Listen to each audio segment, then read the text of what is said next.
He disappeared in the middle of the day, in a place so familiar to him that no one ever imagined danger could be lurking there. One moment, little Gus was playing near the homestead, a stretch of land he knew like the back of his hand. And the next, he was simply gone. No cries for help. No rustling leaves. No broken branches. No signs of a struggle. Just silence.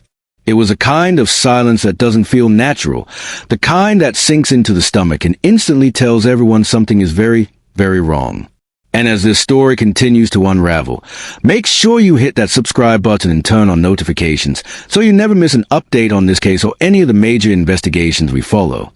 Because what happened on that quiet property remains one of the most unsettling and baffling disappearances in recent memory. From the moment Gus was reported missing, the first question investigators asked was simple. How does a child vanish without a single sound in a place he's lived his whole life? A homestead is usually a world of routines, animals, familiar paths, open fields, and a handful of structures.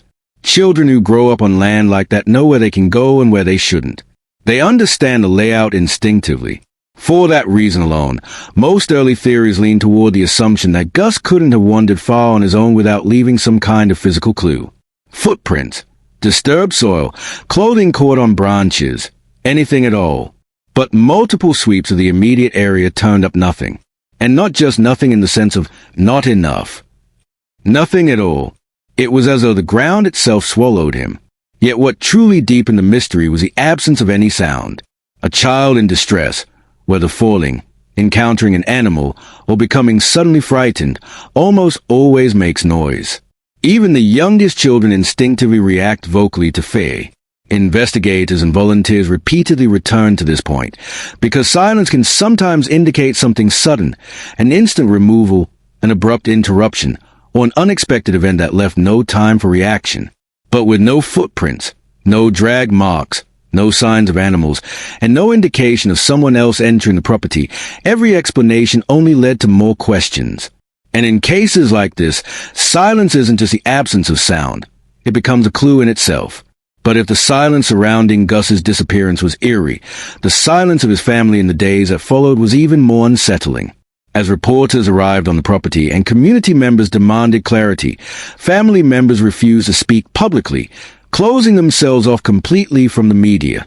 They offered no statements, no emotional pleas, no clarifications, nothing. And that silence quickly became a major point of scrutiny. In most child disappearance cases, families are often the first to speak out. They issue public pleas. They ask the community for help. They join search efforts side by side with volunteers.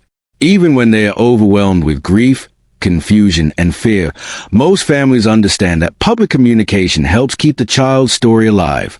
So when Gus's relatives refused to comment, many observers felt that their silence was unusual.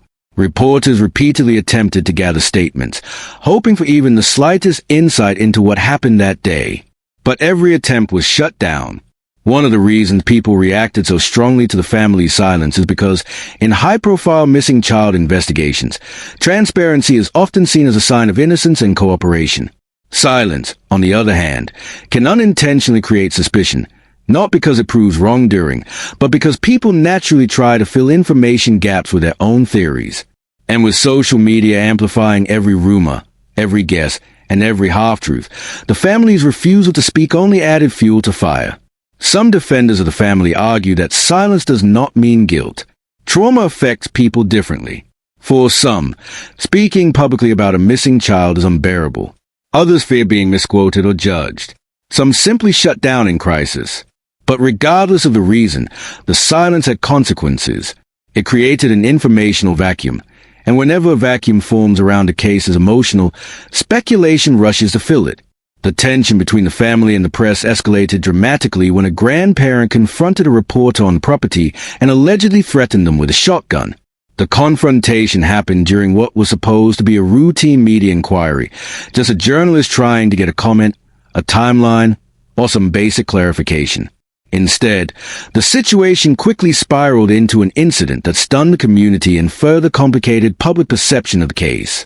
According to witnesses, the reporter approached respectfully, identifying themselves and asking if the family was willing to talk. But before the conversation could progress, the grandparent emerged armed, demanding the reporter leave the property immediately. Shouting reportedly ensued, and the weapon was pointed directly at the journalist. Within minutes, the reporter retreated, and the incident spread like wildfire online. Threatening the press is an extreme reaction in any circumstance, especially in a missing child investigation where public support is crucial. Many people interpreted the outburst as hostility, paranoia, or an attempt to avoid scrutiny. Others, however, defended the family, arguing that grief and fear can push people to emotional extremes. Still, pointing a weapon at a member of the media is not something easily dismissed. It shifted the tone of the investigation and placed the family under an even harsher spotlight. Law enforcement had to evaluate the incident, though no one was ultimately charged. The grandparent claimed they were simply protecting their property from what they perceived as harassment. But regardless of intent, the message that reached the public was clear. The family did not want anyone asking questions, stepping onto the land, or trying to dig into what happened. And for many observers, that kind of defensiveness only intensified doubts already brewing. Adding to the confusion was the fact that the family waited 3 full hours before contacting authorities after realizing Gus was missing. That delay remains one of the most heavily scrutinized aspects of the timeline. In missing child cases, especially involving young children, the first hour is often the most critical. Law enforcement repeatedly stresses that immediate reporting dramatically increases the chances of finding a child safe. Every minute matters. According to the family, they searched the property themselves, believing Gus was simply wandering or hiding somewhere nearby. They combed through outbuildings, pastures, and wooded patches. They called his name, retraced paths, and checked the areas he played in most often. But when their search failed to locate him, the call finally went out. But by then, daylight was fading, and valuable time had already slipped away. Investigators questioned why the family chose to search for so long before seeking help. Was it optimism, panic, misjudgment, or something more complicated? The longer the delay, the more suspicious it appeared to outsiders.